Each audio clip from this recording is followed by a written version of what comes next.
Hey, Carlos.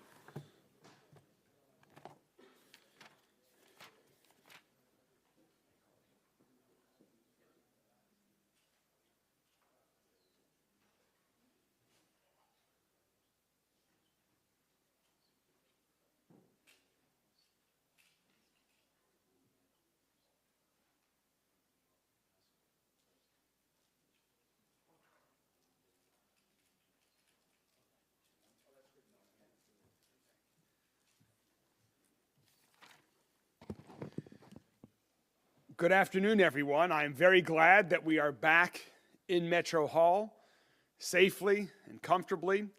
And so I'll start with that. The gas leak that happened yesterday that caused us to evacuate Metro Hall and several other buildings around this area between Market and Jefferson Street along 5th Street. And I thank you very much for helping us get the word out to encourage people to avoid the area yesterday, as our amazing first responders from Louisville Fire Department, from LG&E, MSD, and others were working on that issue. The gas leak has been identified, as we notified everybody of yesterday. It is now safe to return to buildings like Metro Hall. We are fortunate that there were no injuries, no damages that I'm aware of. There are still some buildings that are shut down as a result of not having gas. As of this morning, 20 customers along 5th Street, on the east side of 5th Street, were still without natural gas. LG&E is working to restore that as quickly as possible. But again, so glad that everybody is safe with what could have been a much more dangerous situation. And thanks to all of the first responders who helped address the leak quickly. 5th Street will remain closed for a period of time while the work continues to repair that gas line. So that is very good news. And I want to continue with some more good news on the economic front. I understand that there has been at least one disappointing headline about 100 jobs at KFC moving to another city that have really caused some challenges in the community. But look, I want to look at the big picture and talk about the positive, real momentum that we have across the city of Louisville that's propelling our economy forward, that's creating new, good-paying career path jobs all across our city. As I mentioned in my State of the City address about a month ago, in the last year, we've created more jobs in Louisville than at any point in time over the last 7 years. We've seen historic investments in West Louisville with Stellar Snacks, Norton Healthcare, Goodwill, and MMY that's building affordable modular homes that are built by Louisvillians for Louisvillians. Plus, we have investments not just in West Louisville, but expansion and more investments all across our city, in the east, in the south, right here in downtown. Our Louisville Economic Development Alliance just hired its first ever CEO, who will be starting on March 10th and is so eager to get to work. He's going to do an incredible job helping us build on the many strengths and assets that we have here in this community, and that even while the focus might be on that one headline last week, there are still great things happening. Just think about some of the positive announcements, some of the positive momentums that have happened over just the course of the last week. First, a homegrown Louisville company, Alani Nu, was sold by its founding entrepreneurs and those that have led it for $1.8 billion. That's a success story of entrepreneurs from Louisville that created a business, built the business right here in Louisville, sold it for $1.8 billion. The founders still live here. Congo Brands, which is one of the founding partners and companies that owned Alani Nu, is still based here. In 2023, they had an $8 million expansion and were working to create up to 500 jobs right here in Louisville. And with their strong brands that they still have like Prime, we expect that that growth will continue. Another great announcement that's happened in the past week or so, Churchill Downs announced a $900 million expansion to continue to build on the Kentucky Derby and welcoming the world to our city every first Saturday in May. Welcoming people here for that historic event, the 151st running of the Kentucky Derby, is wonderful for our tourism industry. It also helps us build more business here and create more jobs in our community. I should mention that Forbes recently named Louisville one of the top 10 cities in the country to move to. And the third big announcement has happened right here in downtown, where we announced that thanks to the support from the General Assembly, $10 million is being invested in a $60 million plus project to restore the historic Louisville Gardens, to create new jobs, to really create a new industry right here in downtown Louisville. The film and production industry is amazing. It's growing very rapidly in Kentucky, and we want one of the centers of that to be right here in Louisville. We're going to have a lot more to talk about the Louisville Gardens renovation project in just a few weeks at that property. All of these projects are creating even more jobs, adding to the momentum that we're seeing downtown and all across our community when it comes to economic expansion, to growth, to important job creation. All of that is happening. We're working with some legislators in Frankfurt right now on some legislation that will help strengthen our efforts to attract even more investment to downtown and across the entire city, to create more jobs, to build more housing, all of which is good for the economy and good for our city. It's clear that local businesses also see the value of investing in downtown. Last year, more than 40 businesses opened up right here in downtown Louisville. And nationally, the world is looking as well. I'm proud to welcome another great business that just chose Louisville, Kentucky, that just chose downtown Louisville, Kentucky as their home. And that's Solico Capital, a private equity and venture capital firm based in Michigan that could have chosen anywhere to locate. And they chose right here on West Main Street in downtown Louisville. This is the first company based outside of Kentucky to open a downtown office this year. That's something to celebrate. Their senior partner was scheduled to be with us yesterday. Obviously, we had to reschedule yesterday today. They were not able to join us today. But we're thrilled to have this national investment firm right here in downtown Louisville. That is just some of the excitement that I want to make sure that our entire community is thinking about, as I know when bad headlines come about, when there's disappointing news that hurts us all. Look at the bigger picture. There is so much positive momentum going on across the city. And having that economic growth is so important because that creates jobs, that creates revenue for our city, that helps us reinvest in our community. And that's the next topic that I want to talk about, an issue of important public safety matter to our community. We are working day and night to improve public safety in every way that we can across our community. And one of the ways we need to do that is to protect our critical infrastructure in our city. And that's why back in October, I announced the creation of a Disruption of Critical Infrastructure Task Force. It was in response to the fact that we've seen far too many instances of thieves who have stolen copper wire from streetlights, from communication infrastructure, and other places. This theft of copper wire caused lots of destructions. It caused disturbances. It impacted phone service, utilities, lighting, and public safety where we want it to be well lit and safe. Lots of safety hazards as well. They've done millions of dollars in damages, and that is simply not acceptable. Louisville Metro government is going to stand up for the people of our city every day and every night, and we are going to catch those who are responsible.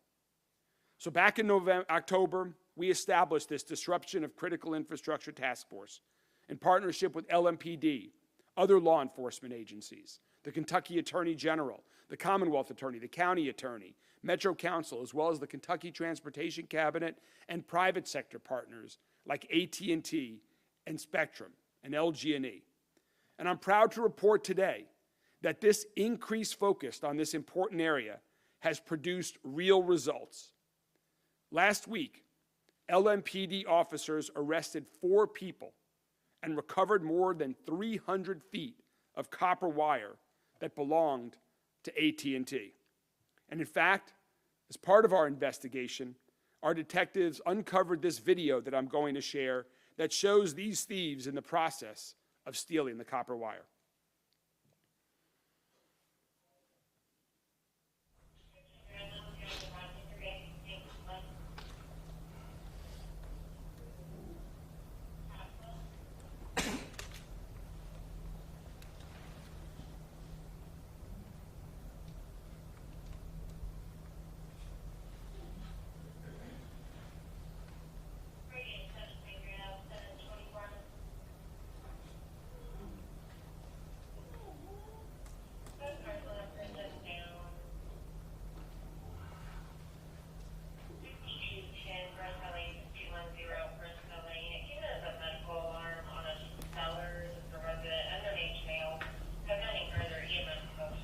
let that continue to play. LMPD caught these thieves in action with great police work, and they're continuing to identify others who may be involved in other instances of copper theft across the community.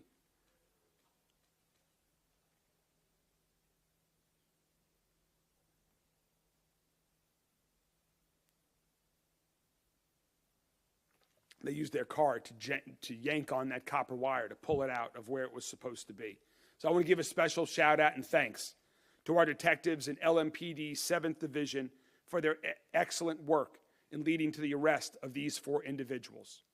And I also want to bring up one of our partners in this critical infrastructure task force, and that's Carlos Sanchez, who is the president of AT&T Kentucky, who has been a strong partner of ours to prevent copper theft from happening and working to help apprehend individuals like these who are committing these crimes. Carlos, thanks for being here. Thank you, Mayor Greenberg, for your leadership on this copper theft issue, along with Deputy Mayor Nicole George and David James, and of course, LMPD for all of their efforts. Theft and vandalism of critical communications infrastructure are serious matters that disrupt essential services for our customers, public safety, and the community at large. It has become an epidemic in the Louisville metro area. We applaud these latest copper theft arrests and appreciate how local leadership and law enforcement have rallied around this critical community issue. I'm very encouraged by how different providers and members of law enforcement and the justice system have come together here in Louisville to combat this issue. It has been a collaborative effort that is bringing concrete results. However, I caution that while we're hopeful that these arrests will reduce the frequency of copper theft, we must remain vigilant. Copper telecom cable theft puts our community at risk. Destroying communications lines can keep people from reaching emergency services, putting people at risk in times of crime, injury, and crisis. Critical communications infrastructure theft affects the entire community for both residents and businesses that may be served by the stolen facilities. At the same time, as our industry is working to bridge the digital divide, copper thieves reduce the investment dollars available for continued expansion and growth of the communication network. The reality is the dollars spent for repairing vandalism and theft are dollars which cannot be used for future network upgrades or expansions. AT&T joins other providers in offering a reward for specific and detailed information that leads to arrest and conviction for copper cable thefts or the attempted sale or purchase of a stolen copper cable from AT&T anywhere in Kentucky. We're proud to serve the businesses and residents of Louisville and the surrounding areas, and we're proud to stand with Mayor Greenberg, Deputy Mayor George, LMPD, and the Louisville Metro Council to ensure our community is safe and stays connected to each other and to the world. So thank you again for all of your support. Thanks, Carlos. Thank you so much, Carlos, to AT&T and all of our other partners in the private sector, as well as the public servants that are doing this great work. And final topic today, if I can call friends from Louisville Fire Department and other emergency services, Jody and others, to please come on up. I'd like to give a special thanks to some of our first responders. For people who thought that the Louisville Fire Department only puts out fires here in Louisville over the past 2 years, we've certainly shown that's not the case. Just yesterday, as a matter of fact, they were the ones who first responded to the calls of the gas smells and the gas leak that were in this building and other surrounding buildings. Our 911 dispatchers from MetroSafe were the ones who took the calls and dispatched those individuals to be there. And we've all been glad in Louisville to see the Ohio River floodwaters recede, some of the flash flooding that we saw just over a week ago recede in our community. And other areas of our state were hit much worse. But these individuals, these fine public servants, answered the call when it was beyond our city limits, but our friends in the Commonwealth of Kentucky that needed their help. So I just want to give a special thanks for the individuals that went to Eastern Kentucky to help out our neighbors that were hit harder than us. We've all seen the heartbreaking images from Pikeville and other communities that were devastated by floods. So at the request of Governor Beshear, Louisville Metro government and other local agencies around the county sent firefighters and emergency service personnel. You guys don't have to be hidden by the TV, guys. I just noticed that. Come on. We've got to honor you all. We sent emergency personnel and first responders around the state. I want to introduce two speakers that are with us today to talk a little bit about those experiences and what they did helping out other Kentuckians in eastern Kentucky. First, I'd like to introduce somebody who you know well, our Executive Director of our Emergency Management Services, Jody Myman, who went there and helped lead these efforts in eastern Kentucky. Jody? Thank you, Mayor. I just was asked to talk a few minutes about the overall scope of the and the magnitude of what went on, but I'd like to talk too, just days before that, we were in the planning mode just here in Jefferson County. We had put some team members together, and we were talking to the state about potentially helping the rest of the state out, but we always got to take care of home first. So, we would never send anybody outside of our county unless we were not experiencing anything here. But as that week progressed, it looked like it was going to affect us a lot more than it actually did. So, we got into some planning modes. We started to talk to all of our partners throughout Jefferson County, and between the Louisville Fire Department, the Jefferson County Fire Service, and the Louisville Metro Police Department, we had 29 water rescue resources that were spread throughout the county, and that's pretty remarkable. So the day of the flood, and I can't thank the coordination, like I said, we're always wanting to help somewhere else, but we've got to take care of home first. And the day of the storm, it seemed like throughout the day that it was a reality that it was going to be a little bit more south than it was us. So we did have some issues. We had just over 40 water rescues, or some of those were just inconveniences that we had to help people out of water throughout that day. But as the day went on, it was looking like as the state would need help a little bit more, we were able to release some resources throughout. So early in the evening on Saturday, we released 2 Jefferson County Fire Service boat teams or water rescue teams. They went to western Kentucky in the Muhlenberg County area and stood by there because it looked like the western part of the state was going to get hit really hard. And then through the night, obviously it looked like eastern Kentucky was going to get it as they did in 2022.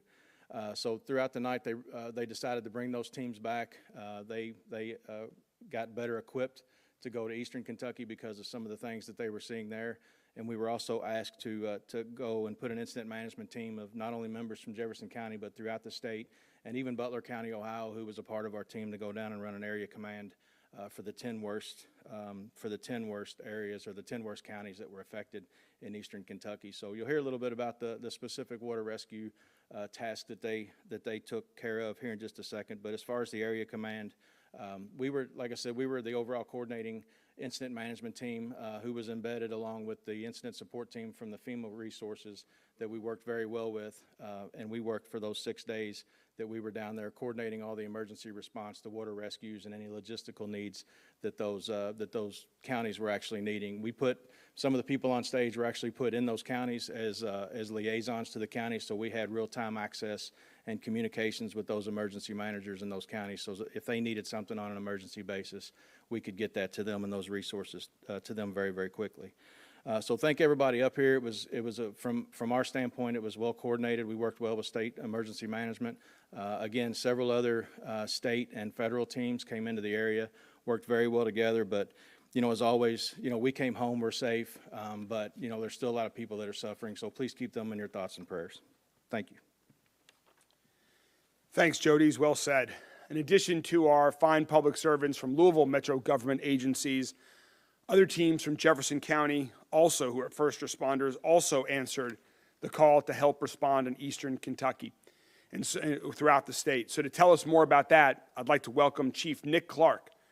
Chief Clark is the chief of the St. Matthews Fire and EMS and president of the Jefferson County Fire Chiefs Association. Chief Clark. Thank you. Good afternoon. Just want to speak a little bit to the collaborative effort that we experienced and continue to experience amongst some of the people you see behind us here. We're very fortunate in this community to have the resources and personnel and equipment that we can bring to bear on any type of emergency, but especially something along what we dealt with this past weekend. So on behalf of the 7 suburban Jefferson County fire districts and the chiefs that represent those districts, I want to thank Mayor Greenberg. I want to thank Louisville Emergency Management Director Jody Myman and Louisville Fire Chief Brian O'Neill for their continued collaborative relationships that they have amongst our 7 departments. By working together with these various agencies, we were able to bring that personnel, equipment, and knowledge together to assist those who are experiencing the devastating floods in eastern Kentucky and, as Director Myman mentioned when we started, in western Kentucky. One other thing I'd like to bring up, and I think is extremely important and gets it lost at times, are the family members that these team members who deployed to eastern Kentucky are kind of forgot about. They're back home while these members are on deployment helping people in other parts of the state. So I also want to send a shout out and a thank you to the family members who supported the first responders, their loved ones who were on deployment last week. It truly takes a village in order to support the people of Louisville and also the state of Kentucky to receive the assistance that they need. Thank you. Thank you so much, Chief Clark, Jody, to all of you. Thank you to all of these fine first responders, to these amazing public servants who went above and beyond, as you heard, to leave home, to go help others that were in need. Really appreciate everything that you guys do. Thanks a lot.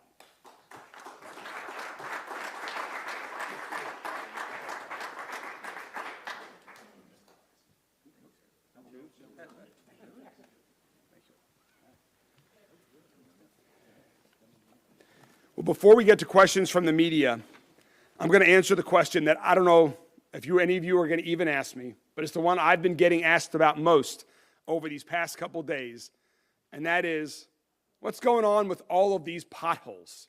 So let me answer that question first before we get to anything else from members of the media. First, why are we seeing so many potholes? It feels like we have more potholes than ever before. It's probably correct. The potholes form when water seeps into the asphalt pavement, and then it freezes. When it freezes, it expands and pushes apart the pavement, causing the asphalt to crack. And then as cars are driving over that, that makes these potholes bigger and bigger. Additionally, when we plow, it makes the potholes even worse. So to put some of this in perspective, we all know we've had a very cold past 5 or 6 weeks. We plowed 8 days this season. Over the last 2-3 seasons, we plowed 0 days. So that has also part of what's exacerbated the issue with potholes. So we definitely do have more potholes this year than we have in years past because of the winter season. So what are we doing? This is very top of our mind. We are prioritizing filling these potholes now that the weather has broken, has gotten a little bit better and a little bit warmer. We're prioritizing filling potholes first on major roadways where there's a lot of traffic, where there are a lot of cars, like Shelbyville Road, Dixie Highway, those types of roads. We're prioritizing roadways that have excessive amounts of potholes, and also to potholes issues that have been submitted to us by individuals who have called 311. Starting Monday morning, our public works crews, our snow team that works overnight, are going to shift to during the day. And so that means as of Monday morning, we're going to have 6 pothole teams. Each team has 5 people. So we're going to have 30 people working every day to fill potholes around the city. These are the same individuals that help keep our streets plowed during the recent snowstorms. If it's too cold, we'll use what's called a cold patch. It's not the ideal situation, but for really bad potholes, we want to get them fixed. Or we can do it in a more traditional way when the temperature conditions are above 32 degrees. Our asphalt plants are open. They're making asphalt to fill the potholes. So 2 things. One, I want to encourage everyone to continue to stay safe and stay alert while you're driving. I know there are a lot of potholes out there. And also, if you have potholes that you want to report, please dial 311. Let us know where these potholes are so we can fill them as quick as possible. Our annual pothole blitz is going to be starting very soon, but we're getting a jump on that even now because we know this is unique and situation that's worse than in years past. And so I want to give a special thanks to all of our hardworking members of our public works teams, of the snow team, that are now turning into the pothole repair team. We expect to see significant progress in filling these potholes over the coming days and weeks. So that's the question I've been getting asked the most. Hope that answers that. I look forward to seeing progress on there. And with that, I'm happy to answer any other questions from members of the media. Mayor, can you speak to, I think you sort of alluded it, but can you speak to what is sort of motivating some of this copper wire theft? I think someone had talked about sales. Are people selling it on? Yeah, I think that money is motivating a lot of the copper wire theft. Money and destructive tendencies they might think it's easy to get away with. We want the community to know that it's not, that we have increased our efforts to do that. But yes, copper is often sold, and that's one of the challenges. We're working with the industry to help stop it at that angle, side of it as well, that when people bring in copper, that we add some additional things in place so we can help identify if that copper happened to have been stolen. But it might be brought, out of the city. It could be, but we're looking at it from every different angle. But people are looking to resell it. One quick follow-up. We've talked about some of the stuff that the task force has already been able to accomplish. Is this focus going to continue moving forward? Absolutely. This focus is going to continue. It's going to focus on identifying individuals who steal copper wire. It's also focused on improvements, on ways to prevent copper wire theft. That's the ideal. The ideal way is and so whether it's working on street lights that don't have copper wire and that are solar powered, that's a pilot project that we have going on right now, or other approaches as well. We're looking at everything. Right now, there's a bill in the Senate Bill 64, looking to strengthen penalties for copper theft. And you may or may not be aware of this bill, but the senator I spoke to on this bill says copper theft can sometimes be hard to prosecute, so he's also strengthening the language around copper theft. Have you found that here in Louisville? Has it been hard to charge people with copper theft? I know it's, I think, like a property theft crime, technically. Let me just repeat the question. The question was about Senate Bill 64, and did you say it's making the penalties harsher penalties on copper theft? In that case, I support it. I'm not familiar with Senate Bill 64, but I'll take a look at it. But anything that the state can do to help give even more tools to what we can do here locally so that we can prosecute individuals for copper wire theft, I'm inclined to support it, but I would like to read the bill before I say that definitively. I'll check it out. Thank you. Are those 4 people acting like solo as a group, or do you think there's a part of like a broader network that's doing this? Those 4 individuals were definitely working together in this case, and I don't have the details as to whether they were working with a larger group. We'll have to get back to you on that. Updated numbers. I know when you first started this task force back in October, I think it was like a little more than 300 different, I guess it was tracked like 300. The number was around 300 for the amount of copper theft being stolen. Do you have any updated numbers of just how much copper theft has been stolen? Yeah, the question was about how much copper has been stolen. I don't have an updated, I think that the numbers that we provided back in October are still pretty current. We think that there has been a decline in the amount of copper theft since the community now knows we're focused on this more than we have been in the past. But as you can see here, what just happened a week or so ago, it does continue, and we're going to keep at it until it stops. Mayor, the current version of House Bill 18, which passed out of committee yesterday, would extend the moratorium on density changes to the Land Development Code for 2 more years till 2027. What's your reaction to that language being inserted, and do you think that that type of provision stymies or hurts development in Jefferson County? The question was about a bill that's been introduced in Frankfurt, House Bill 18, which has an extension of the 2-year moratorium, and as Marcus said, does other things that prevent some housing development in the area. My position has been consistent since before I was mayor. We have a housing crisis in our city, in our state. We need 50,000 more homes of all types all across our community to support families and people who are here today to help fuel the growth for tomorrow. We need housing, we need affordable housing in every part of our city, in every neighborhood, not just in other people's neighborhoods. I continue to bring that message to Frankfurt, to share that need with members of the General Assembly. And so there are parts of House Bill 18, like the extension of the moratorium, that I strongly oppose. What we are working collaboratively on is identifying ways to make it easier to build housing, particularly within the urban core of our city, where the infrastructure is the strongest to support housing already in so many different ways, whether it's new single-family homes, apartments, duplexes, condos, you name it. We need it in Louisville, and we want to make it easier to build. So even if there are parts of that bill that we oppose, we're still looking for ways, whether it's through House Bill 18 or other legislation, to make it easier to develop housing in our city. And I understand that there are certain members of the General Assembly where there are certain parts of the community they're concerned about not having the right amount of infrastructure in there to support future growth.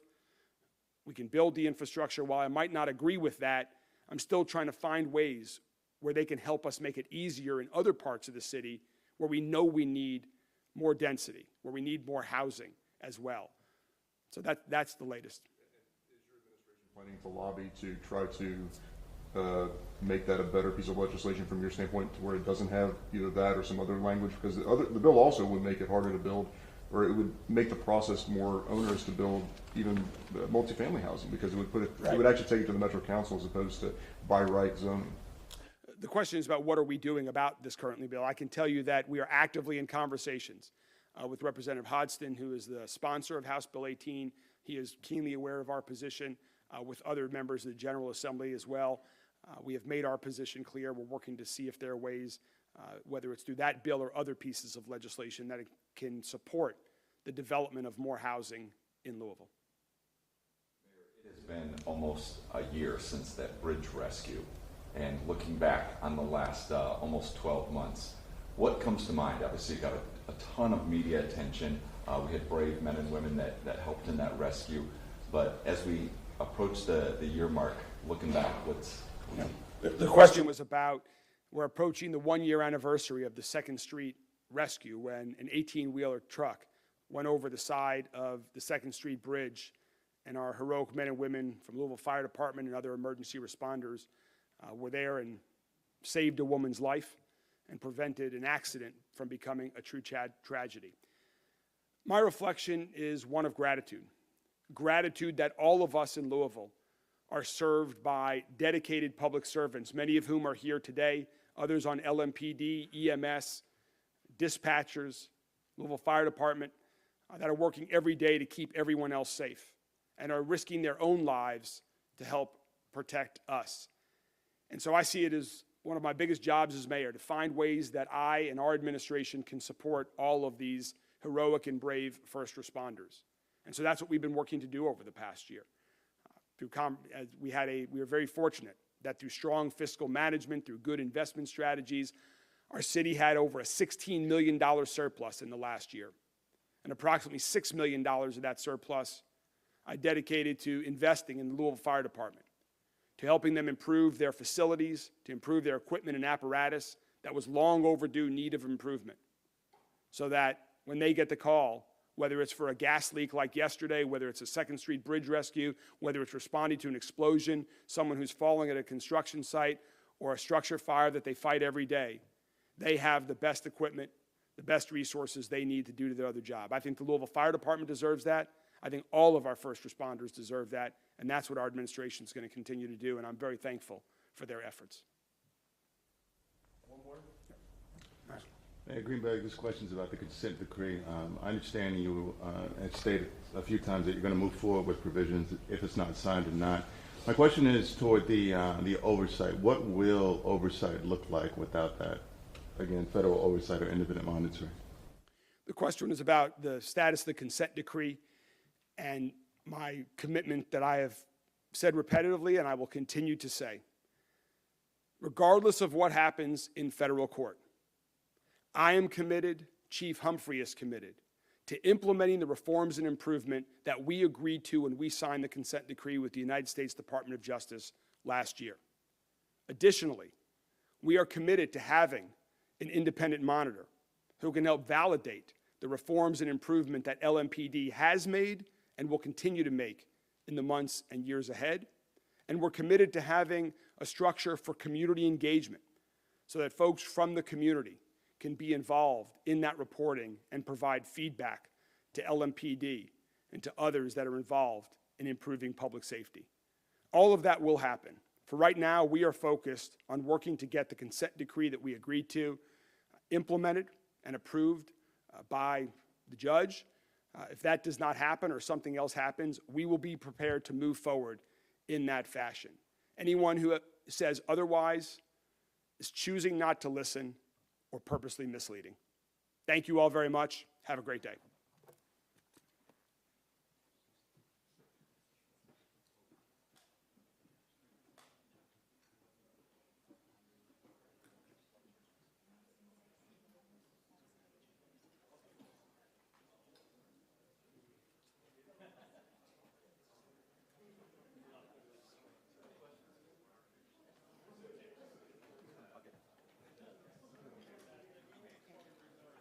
Thank you, George.